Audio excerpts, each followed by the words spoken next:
Let the word go forth from this time and place to friend and foe alike.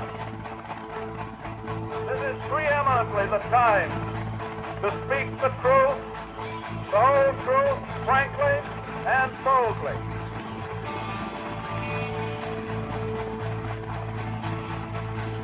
History doesn't have to be boring, buttoned up, or inaccessible. And it certainly didn't end in 1945. It belongs to all of us, and we share and add to it every day. Welcome to the History A Go-Go podcast, where I interview interesting guests, cover a motley crew of topics, and it's a place where you can sit, think, and drink all at the same time. I'm your host, Rob Mellon. 30 seconds and counting. Astronauts report it feels good. T-minus 25 seconds. 20 seconds and counting. T-minus 15 seconds. Guidance is internal. 12, 11, 10, 9. Ignition sequence start. 6, 5, 4, 3, 2, 1, 0. All engine running. Liftoff. We have a liftoff. 32 minutes past the hour. Liftoff on Apollo 11. Tower cleared. We got a roll program. Neil Armstrong reporting the roll and picture program, which puts Apollo 11 on a proper heading. My guest today is James Donovan. He is the author of the best-selling books, The Blood of Heroes, The 13-Day Struggle for the Alamo, and The Sacrifice That Forged a Nation, and A Terrible Glory, Custer and the Little Bighorn, The Last Great Battle of the American West. Today, we're going to talk about a different type of cowboy, space cowboys. Different time, same restless spirit. His recent work, Shoot for the Moon, The Space Race and the Extraordinary Voyage of Apollo 11 has been widely praised. Edward Costner of the Wall Street Journal has said, Donovan slips behind the shiny curtain of astronaut perfection to portray the men as they really were. And Mike Collins, the command module pilot of Apollo 11, said of Shoot for the Moon, this is the best book on Apollo I have ever read. You can't get a better endorsement than that. Welcome, James Donovan. Hey, Rob, how you doing? I'm doing great, thank you. And I did enjoy your book. I'm glad to hear that. One of the reasons I wrote it was because there's lots of books on the space race and Apollo 11, but I didn't see many that were all together very enjoyable. Man, way too many acronyms. I know exactly what you're talking about. Well, Mr. Donovan, it is tradition here to accompany the conversation with a special brew. Today, in honor of the Apollo 11 mission and for all of the astronauts of the American space program, past, present, and even into the future, we have Blue Moon LightSky Citrus Wheat from the Blue Moon Brewery of Denver, Colorado. This light and refreshing wheat beer from Blue Moon, it's brewed with real tangerine peel, and it's only 95 calories. It is super tasty. Remember, the best way to listen to the podcast is to get the featured brew and join us. LightSky, it's available all over, but you can definitely find it at the Hy-Vee Wine and Spirits in Quincy. Just hit the pause button and go grab some now, and then come back and join us. And if you want to get new episodes immediately when they're released, you have to subscribe to the podcast wherever you get your podcast. If you like a particular show, just share it with a friend. And to all of the listeners from the hundreds of cities around the country and over 40 countries around the world, thank you and cheers. Now, there are early dreamers like Jules Verne and important scientists going back to the 20s like Robert Goddard. But let's start the discussion with the Nazi V-2 rocket program. So who was Wernher von Braun, and how important was that V-2 program to American space exploration? Tremendously. Von Braun was born into the nobility. That's what his von was, represented. From an early age, he'd been fascinated by space travel. He actually wanted to be a space traveler or an astronaut before that term was invented. He got into, in the 30s, even as a teenager, he got into rocketry clubs and, the early beginnings of what we think of as rocketry. And that kind of segued into working for the Third Reich. So he made a devil's bargain. He really only wanted to fly men into space, possibly himself, but that's what happened. So in that V2 program, how does the United States get their hands on it anyway? Well, towards the end of the war, von Braun, who again really only wanted to build spaceships that would, carry men into space, realized he saw the writing on the wall. He realized that Germany was not going to win this war, and he and the men closest to him, his scientists, engineers, technicians, they met and kind of decided that the United States was the country most likely to further their aims. And so they, right after the war ended, days after Hitler, maybe a day or two after Hitler committed suicide, they contacted the U.S. forces and put that into motion. The U.S. had just started a program called Operation Paperclip, or Project Paperclip.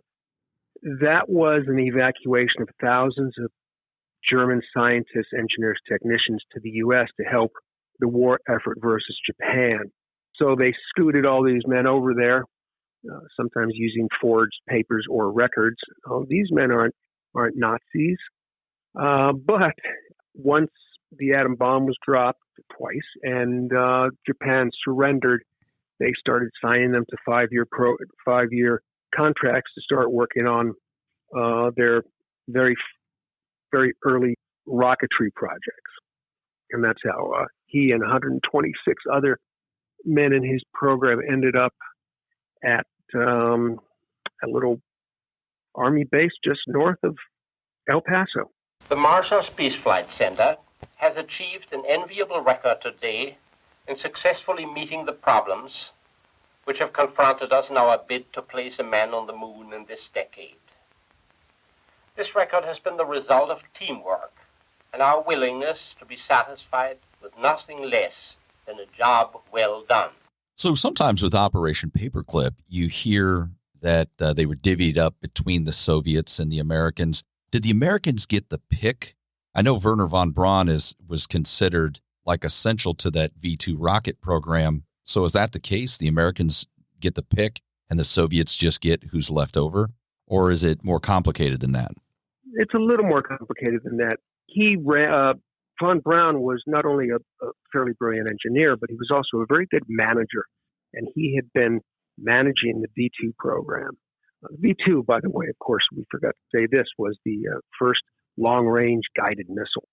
The United States, as I said, the United States got the pick of Germans, rocket scientists. Now, some of them did decide to go with the Soviet Union, but not as many and not as the excellence. The United States got the pick of the litter, but it wasn't anything that they had, decided coordinated with the Russians. They just scooped in and picked them up.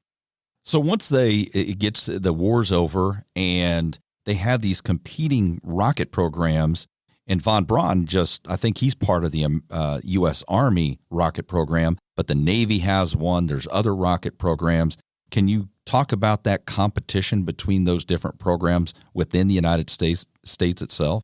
Mm-hmm, yeah, that was interesting. After World War II, every military branch had its own. I mean, the U.S. Army saw rockets as an extension of their artillery,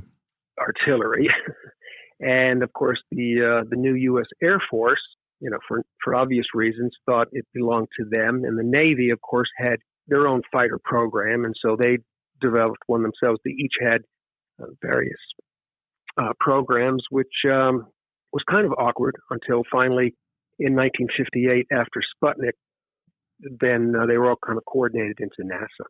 So I was going to ask you about the importance of Sputnik, because it appears that Eisenhower downplays it, but it has an impact in American society because there's a great fear. Now, Sputnik was just basically a ball of metal that they hoisted up into space. Didn't last for very long in space, if I remember correctly. But people thought, well, if they can do that, maybe eventually they can put missiles on it. So can you discuss Eisenhower's position and then how that didn't really connect with the way most Americans felt about it? He didn't take that seriously. I don't think Eisenhower fully understood the ramifications of Sputnik. When Sputnik went up in early October 1957, it absolutely sent the United States into a near hysteria. This thing circled over our country several times a day for, maybe 6 weeks. And of course, it represented possible military applications, especially about a month later when they launched Sputnik 2 with a dog on it and with a payload of about 1,100 pounds, which was large enough to carry a nuclear bomb. That really freaked them out. Everybody was thinking of orbiting space stations and Russians on the moon. That catapulted us into the space race. Lyndon Johnson was the Senate Majority Leader at the time, and he had been interested in space since 1949. He actually said control of space means control of the world. And after a few Senate hearings, congressional hearings, they approved NASA. Ike, and, he grudgingly went along with it. And of course, once JFK was elected in 1960, things changed. That all great and honorable actions are accompanied with great difficulties, and both must be enterprised and overcome with answerable courage. If this capsule history of our progress teaches us anything, it is that man in his quest for knowledge and progress is determined and cannot be deterred. The exploration of space will go ahead, whether we join in it or not. And it is one of the great adventures of all time. And no nation which expects to be the leader of other nations can expect to stay behind in this race for space. So now your book actually focuses mainly on the astronauts, which is what I enjoyed most about it. Of course, you tell the story within the confines of the space program. How did the United States determine who those astronauts were going to be and who, and I'm going to use this term, had the right stuff? Yeah, the right stuff. Well, it was deemed a national emergency for reasons I think I just mentioned. We were very worried about the Soviets. I mean, this was the height of the Cold War, and people today, most people can't remember that. The vast majority of Americans weren't alive back then, and they're not well read on the subject. And they don't realize how serious it was. So this, ultimate threat in space was taken very seriously. And the selection of the astronauts was done quickly. They decided that military test pilots would be used for obvious reasons. Their personnel records were already done. They had been screened, et cetera, et cetera. They had experience for something that seemed like it might be able to use that kind of experience. They pulled 508 test pilot names out of the records, winnowed that down to 110. After a while, some interviews and examinations, they got that down to 32. Those 32 men were sent to various clinics to test for physical and psychological ability. Took a lot of stress tests. Some of them are legendary. If you've ever seen or read The Right Stuff, you know what I'm talking about. And then they found all but one of the 32 excellent choices, but 7 were slightly better. They had originally decided to pick 6, so they just picked all 7 and announced them in 1959. And they were instant heroes, even though they hadn't done anything. That's why I was going to ask about, is there almost a marketing or a political aspect to it? So, of course, they got to figure out the weight and they got to figure out the physiology of the person. But then they want a particular type of person to give that image to the world that these are American astronauts. Is that accurate? Yeah, although they weren't quite prepared for the adulation and interest in these men.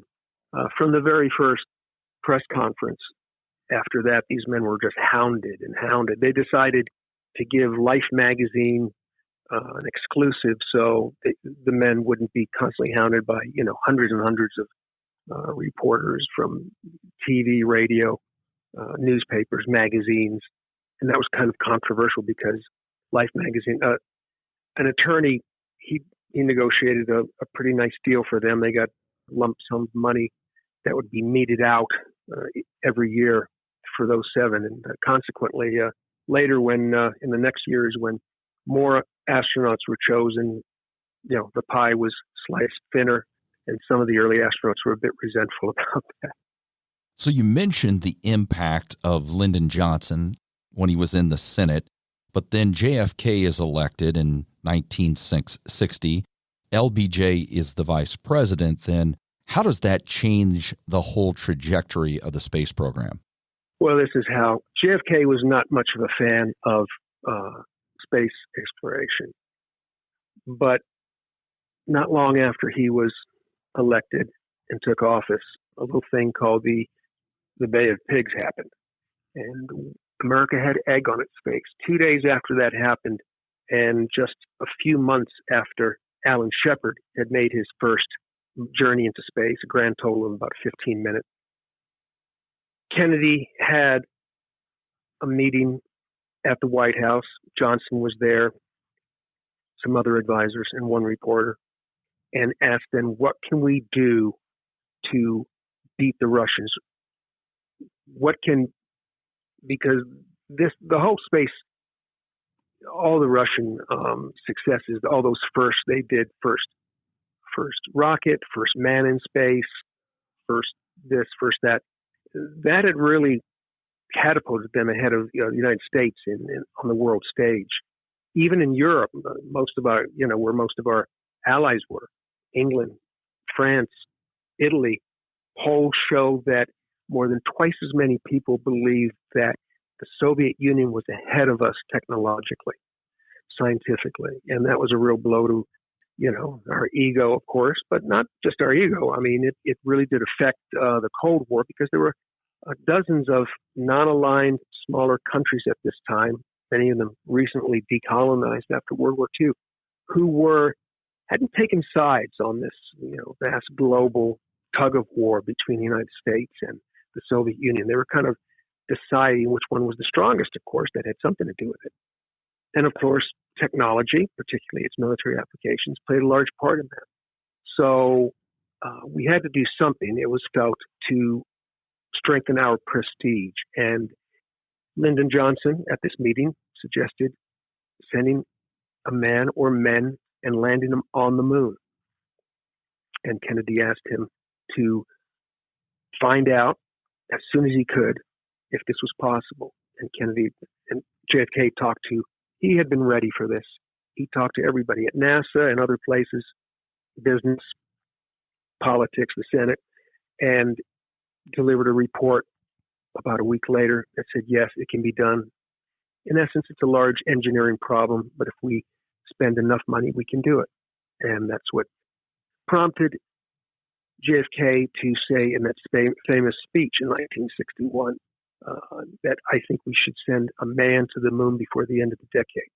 Now, that's easily said, but, the Senate, Congress has to approve funds, but they did very soon. And so that's how the Apollo program was begun. Why, some say, the moon? Why choose this as our goal? And they may well ask, why climb the highest mountain? Why, 35 years ago, fly the Atlantic? Why does Rice play Texas? We choose to go to the moon. We choose to go to the moon.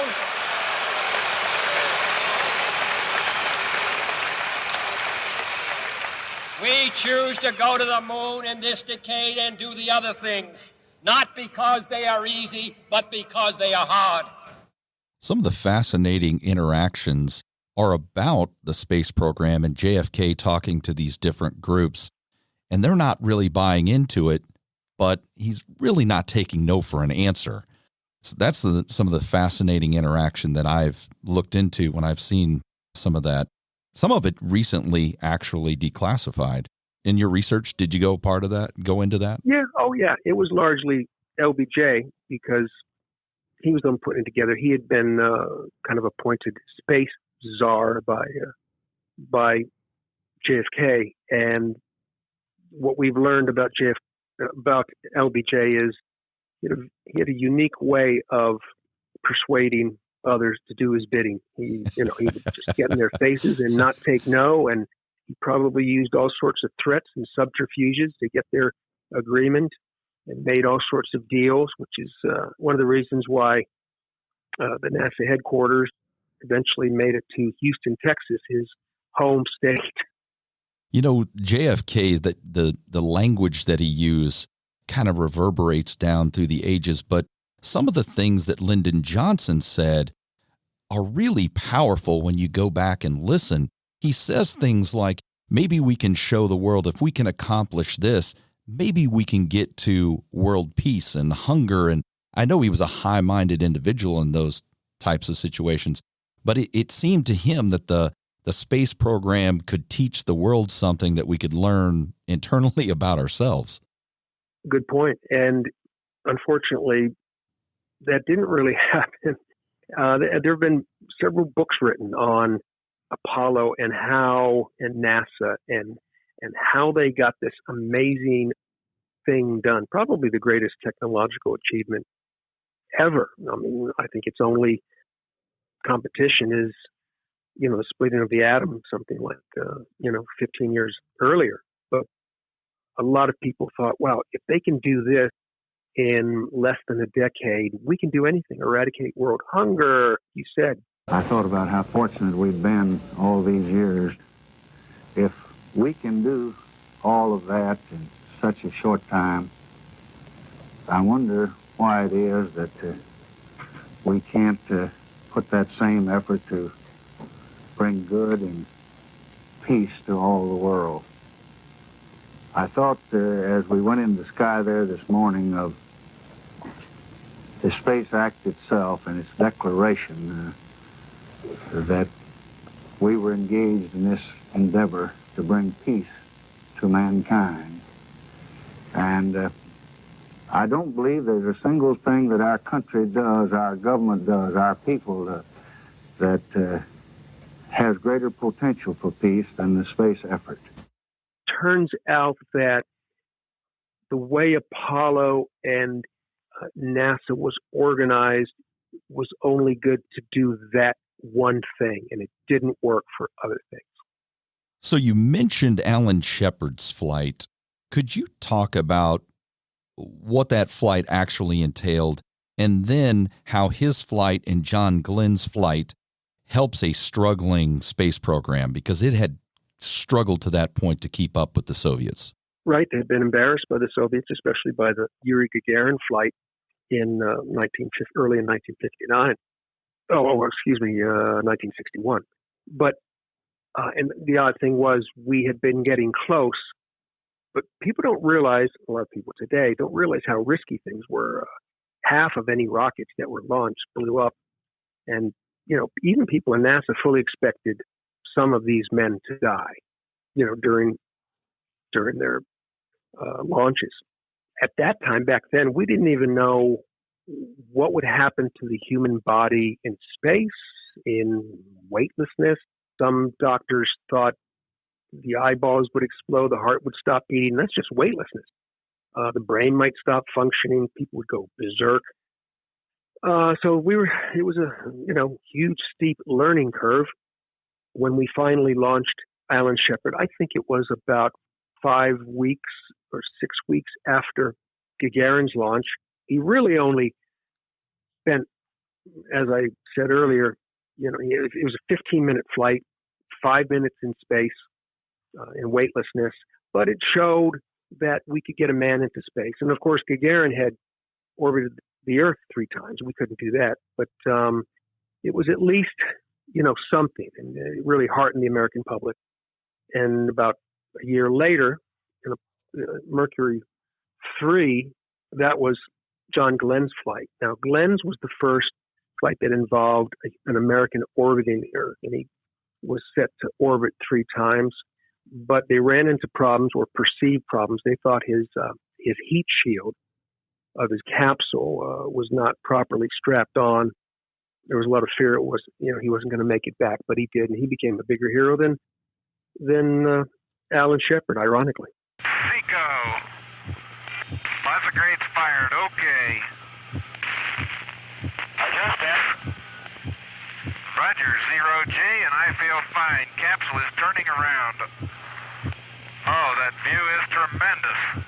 So and you mentioned JFK's famous speech, I believe it was in May of 1961. How massive of a challenge was that? In a speech, he mentions it wasn't that many years ago where man hadn't even crossed the Atlantic in an airplane, and now we're going to try to land a man on the moon. Were there a lot of politicians or people in society saying, this is just crazy?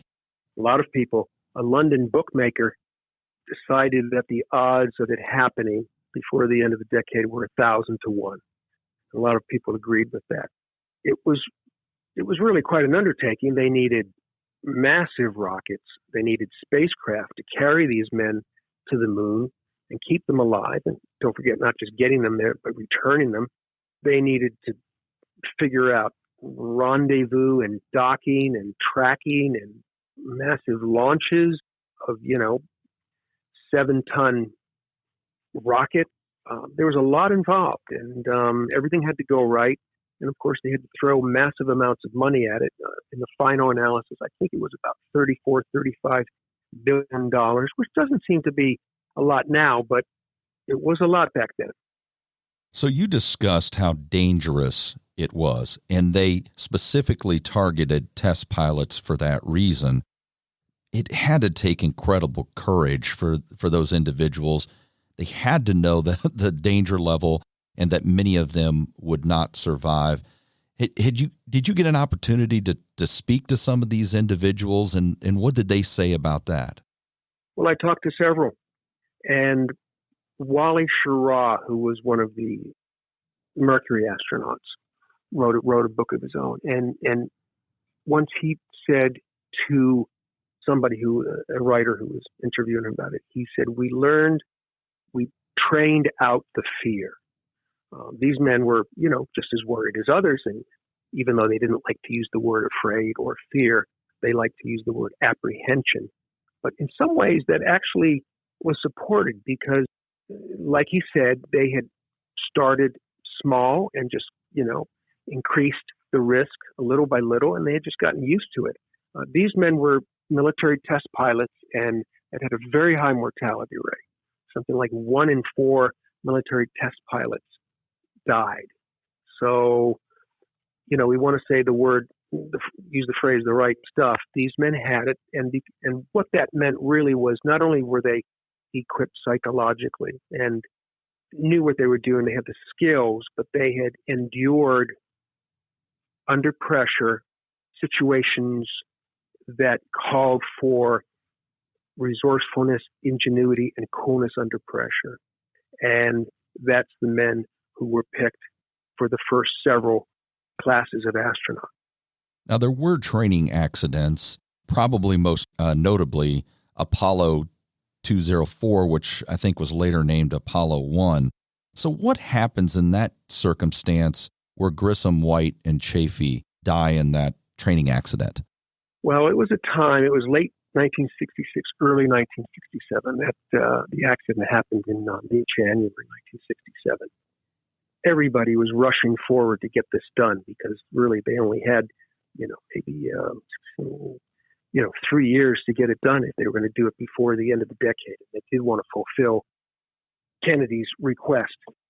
So everybody had what they call go fever. They just wanted to get it done, and they were rushing everything. There were lots of problems with the whole systems. The Block 1 spacecraft, Block 1 being like the first, there was going to be a Block 2 which would iron out all the problems. Block 2 hadn't been made yet, but the Block 1 had hundreds of problems, which some of the astronauts were well aware of, but they were rushing forward. This was going to be just a routine dress rehearsal on the launch pad.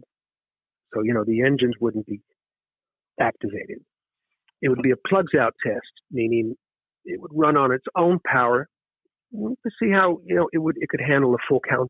So that's what was going to happen. A simulated full countdown on the pad. It took hours and hours. They hadn't even started the countdown by 6:30 p.m.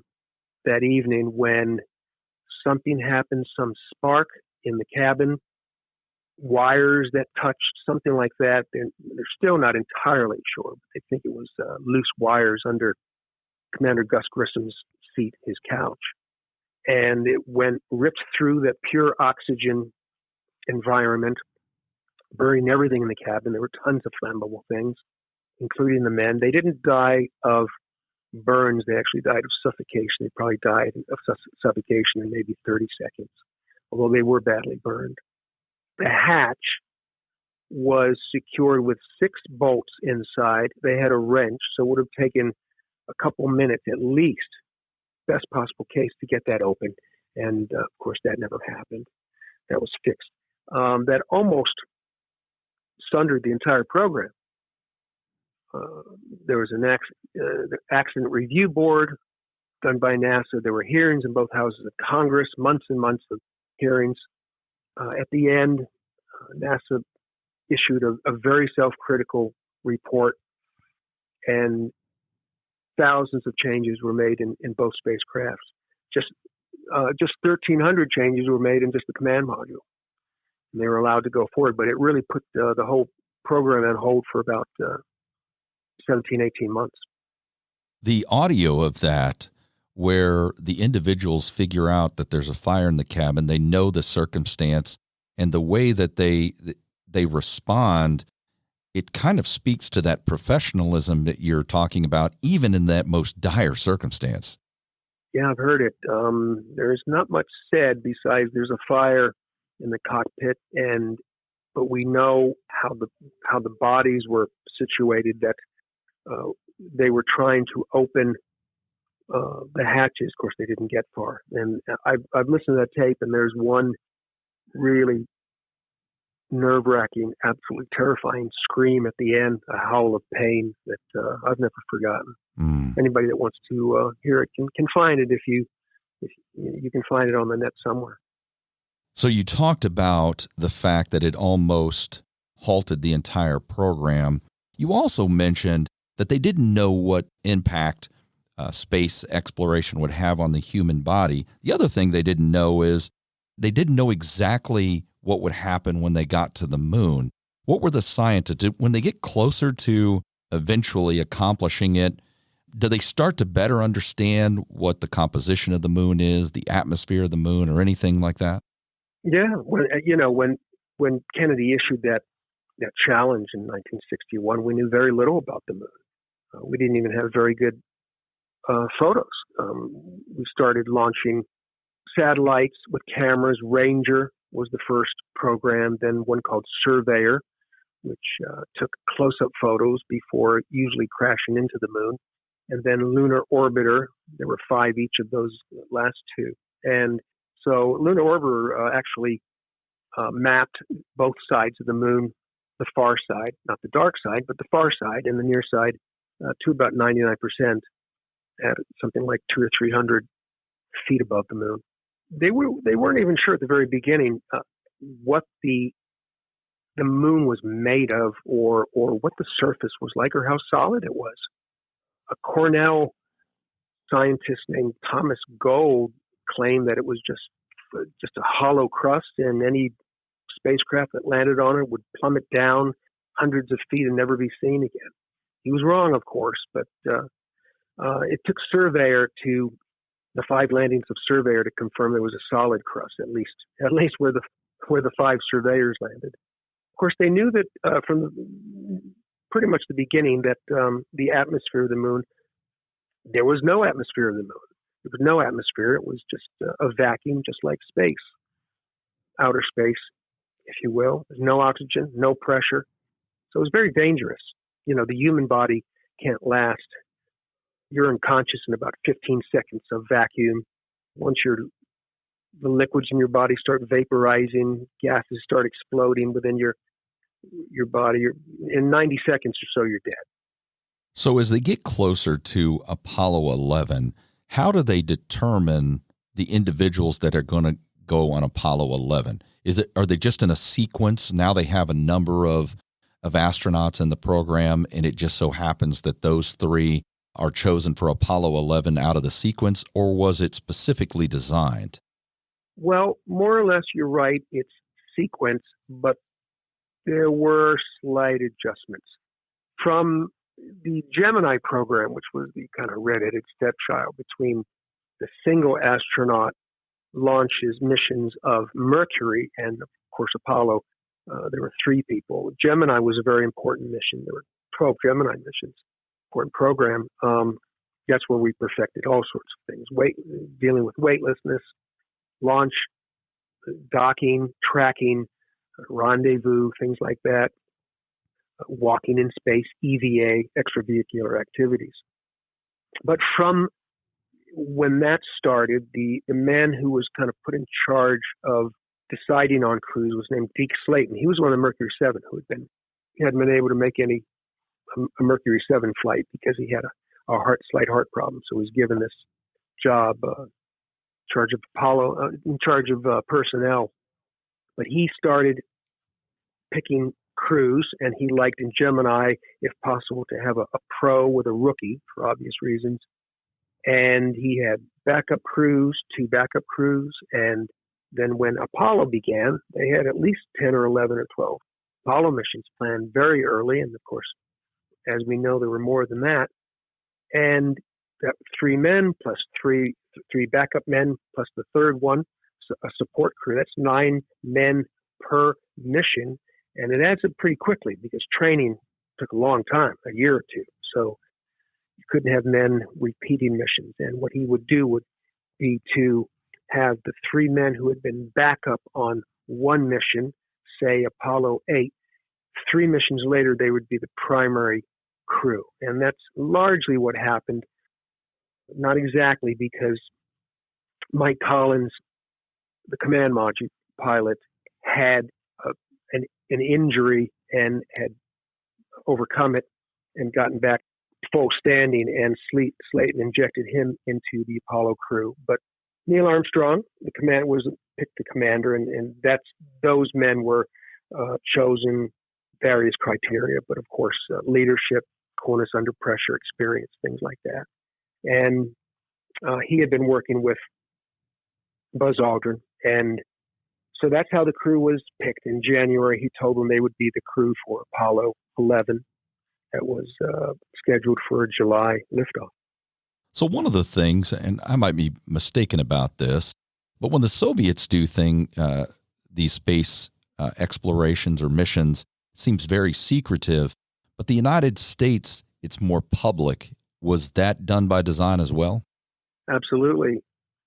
From the very beginning, the Soviets were very secretive. It was their space program was part of their military program, and nobody knew when they would have. Early on, nobody knew, or for most of the space race, they didn't know exactly when there was going to be a mission. They weren't announced. They just announced its success afterwards, and of course, led a lot of people to believe that there were missions that weren't successes, that were never announced or even discussed.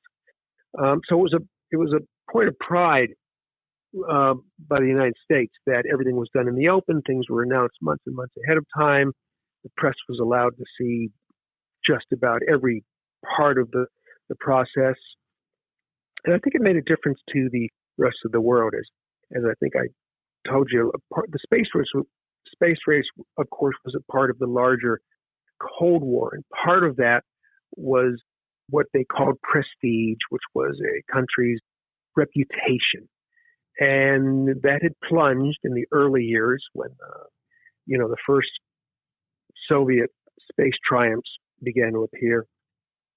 But after a while, middle of Gemini, maybe towards the end of Gemini, and definitely once we got into Apollo, Americans had taken over, and it was very clear that our technology was superior to theirs. So leading up to Apollo 11, getting closer and closer. Can you describe the weeks or so before, then the day of the launch, and everything that surrounded that very important flight? Well, these three men had been training for the various anonymous Apollo flights for years. And they had been training together for at least 6 months. And training was arduous. It consisted of hundreds of hours in simulators, kind of very glorified video games in a way, kind of primitive when we look at them now. You know, they didn't have the technology, the computer know-how that we have now, so they had to have actual cameras and movie screens, outside of what passed for windows. So they would look out and see kind of a simulation of what they would see if they were in this particular part of the mission or approaching the moon's surface. And they'd throw all sorts of problems at them. Anyway, that went on for 6 months. The last month or so, they were sequestered. They didn't want them to get sick because an earlier crew had actually gotten colds together. They didn't want that to happen. You know, this was going to be one of the greatest happenings, events ever. And, hundreds and hundreds of newspaper people and media people from all over the world were there in Florida at Cape Kennedy. Day of the flight, they're woken up very early. They eat the traditional astronaut breakfast, which is a hearty breakfast, low residue, steak, eggs, orange juice, coffee, toast, butter, jam. Low residue meaning hopefully any bowel movements will be delayed for a few days, then they won't have to do that. But of course, they probably did, as we know. Then they're put in a special van after they're dressed in their spacesuits, taken up to, I think it's level 11, and inserted into the capsule at the top of the stack, as they called it, about 360 feet above the ground. That's a full football field above the ground. That's how high the Apollo stack was. Launch went smoothly. Almost 3 days later, they approached the moon. 30 seconds and counting. Astronauts report it feels good. T-minus 25 seconds. 20 seconds and counting. T-minus 15 seconds. Guidance is internal. 12, 11, 10, 9. Ignition sequence start. 6, 5, 4, 3, 2, 1, 0. All engine running. Liftoff. We have a liftoff. 32 minutes past the hour. Liftoff on Apollo 11. Tower cleared. Here we got a roll program. Neil Armstrong reporting the roll and pitch program, which puts Apollo 11 on a proper heading.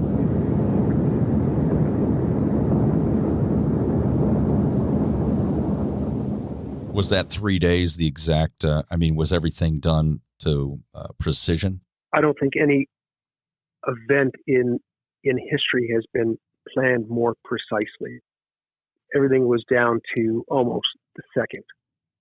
They did a few minor navigational changes, what they call burns, when they turn on the engines to just alter their direction just a bit. But everything went according to plan. They started orbiting the moon. And, of course, got a good night's sleep. And the next morning, Armstrong and Aldrin got in the lunar module and undocked, and they had about 12 to 14 minutes of fuel. And that was the plan, of course. One of the reasons I wanted to write this book was that very few people know how hazardous that landing was. A lot of people in Apollo didn't actually expect Apollo 11 to be the first mission to land on the moon. They thought something would happen. There were still lots of unknowns. Because remember this, nobody had landed on the moon yet. no, humans. And lunar module that Armstrong was piloting, actually until he took over manual control near the very end of the flight, it was being piloted automatically from the ground. But he had never landed this. This was a craft that a human was going to try to land in a vacuum, no air, on 1/6 gravity, on a surface nobody had ever walked on. So it was a lot of unknowns there. And when they undocked, they got just a little extra pop from oxygen that was in the small tunnel between command module and the lunar module.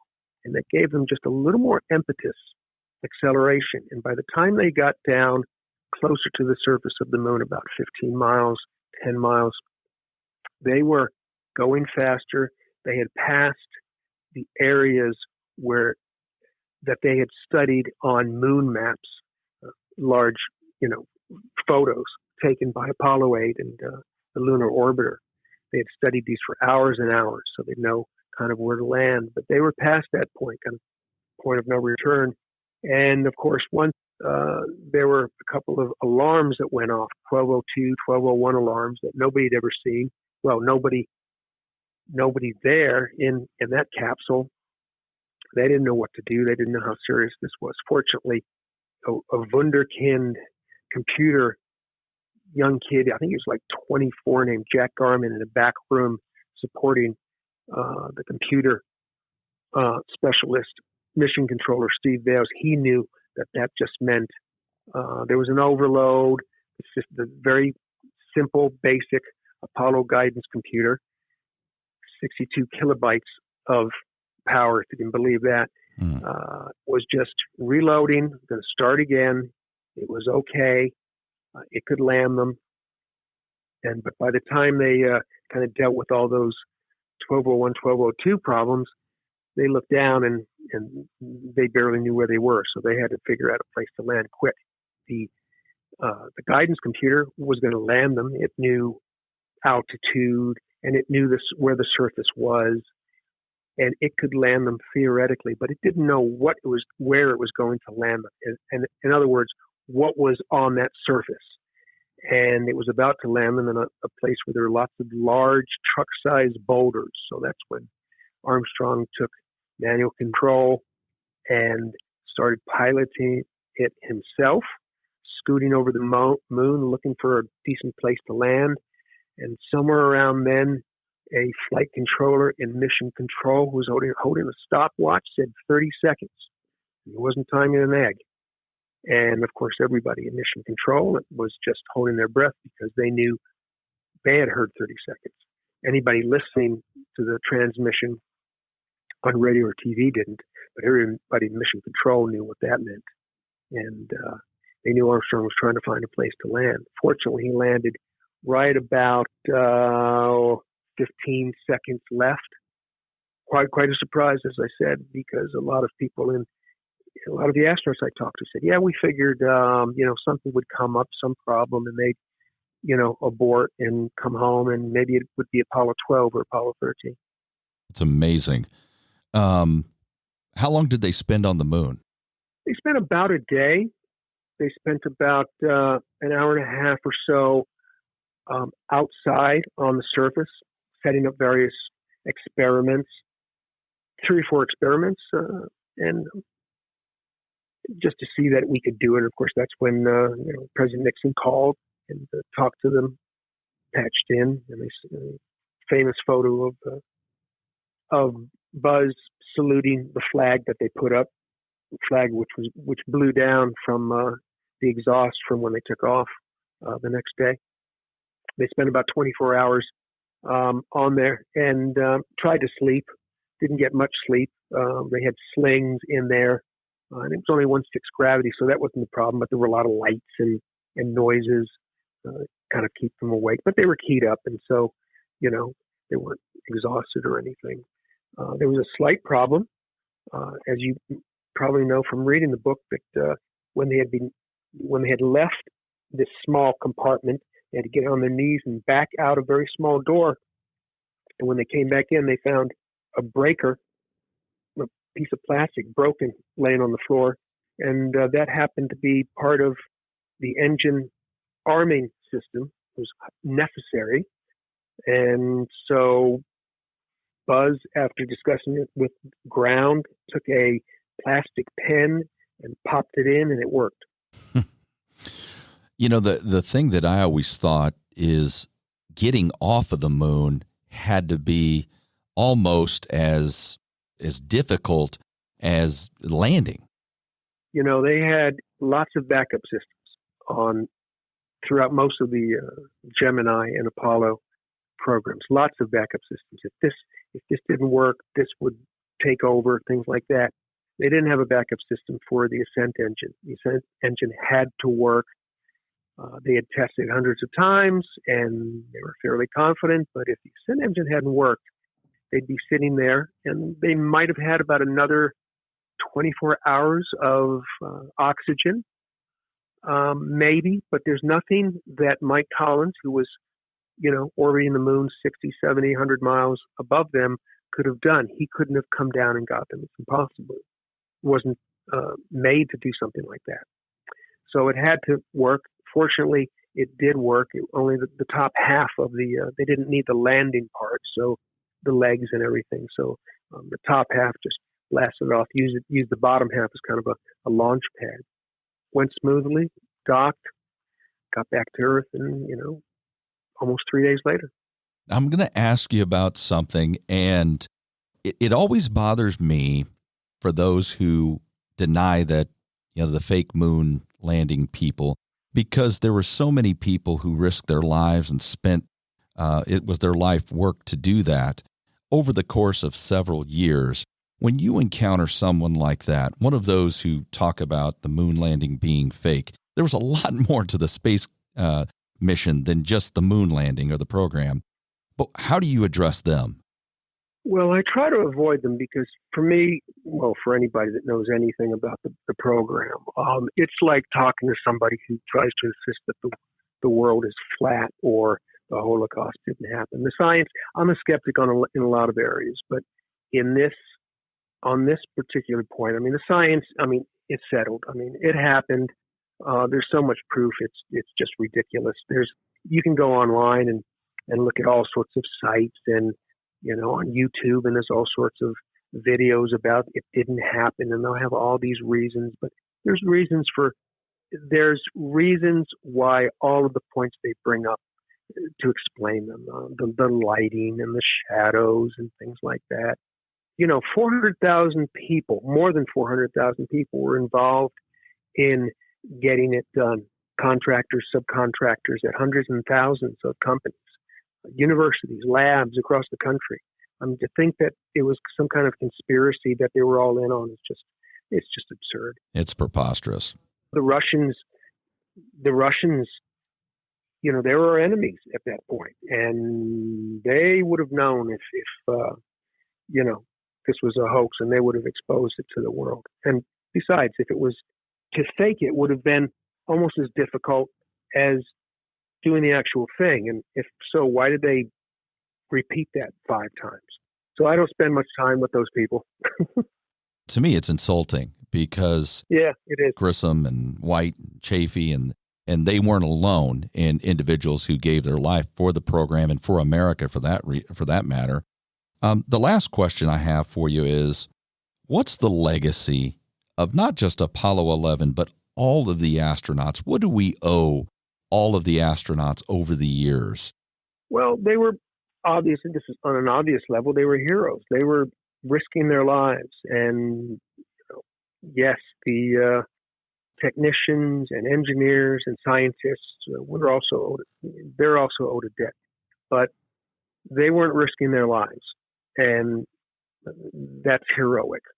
Here's a few reasons why, and a lot of people ask me, but was it worth it? And well, of course it was worth it. Not only did Apollo help win the Cold War, as I said, they boosted American prestige after it took a serious dive after the early Soviet space triumphs. There was no better or visible proof of our superiority in the areas of science and technology. The benefits of Apollo and the space program are just legendary. NASA pioneered, invented, inspired hundreds of innovations in areas like satellite. There's 1,700 satellites circling the Earth right now, communications, military, weather, others, and that wouldn't have happened without NASA, at least not at this point. Medical instrumentation like CAT scans, fire prevention, and of course computers. I mean, they jump-started the computer industry. I think at last count there was something like just under 2,000 commercial spin-off products that were first used in the space program. But for me, the final point in my answer to what's the legacy? Was it worth it? It's a spiritual one, not in a religious sense, but Apollo it was our first baby steps off this planet. And it kind of affirms our heritage as explorers. It's in our DNA. Mike Collins said, people will go where they can go. And I think thousands, hundreds of thousands of years from now, even more, as long as there's some part of us that's human, we always will. I think it's part of what makes us human. Well, even today, when we talk about the possibility of a Mars mission, and they always talk about man going to Mars. As you mentioned, it's almost in our DNA that, and when I say man, I mean mankind. Right. Eventually, there's going to be people on Mars. There will be people on Mars. Right now, they don't exactly know how they're going to keep them there safely. They're still working on that. So we may have them. I've heard, the date you probably have early 2030s, maybe. But I think it's inevitable. I think for a lot of reasons. I could name you a dozen scenarios, some of them man-made, some of them natural, where the human race could be exterminated. John Young, an astronaut, once said, single planet civilizations don't last. And at some point, something's going to happen. The chances are something's going to happen. And if we're still only on the Earth, that's kind of the end of humankind. And I don't think we're going to let that happen. Thank you, James Donovan. Thank you. This was fun. I'd like to thank the author of Shoot for the Moon, James Donovan, for joining me today. And if you would like to get his book, which the Columbus Dispatch says reads like an adventure story, just click on the link below. It's a great and enjoyable read. The featured brew was Blue Moon LightSky from the Blue Moon Brewery of Denver, Colorado. Now, it's available everywhere, including at the Hy-Vee Wine and Spirits in Quincy. If you like the podcast, make sure you subscribe and share it with a friend. It's available on every major podcast directory and now on YouTube as well. If you want even more information about individual guests or stories, like our Facebook page, you can find it there, and leave a comment or a suggestion. There are more great guests and fascinating stories on the way. So join us again next time when we talk, think, and drink on History A Go-Go. Tranquility Base here. The Eagle has landed. Roger, Tranquility. We copy you on the ground. You got a bunch of guys about to turn blue. We're breathing again. Thanks a lot. Okay, Neil, we can see you coming down the ladder now. I'm at the foot of the ladder. The limb footpads are only impressed in the surface about 1 or 2 inches. I'm going to step off the limb now. That's one small step for man, one giant leap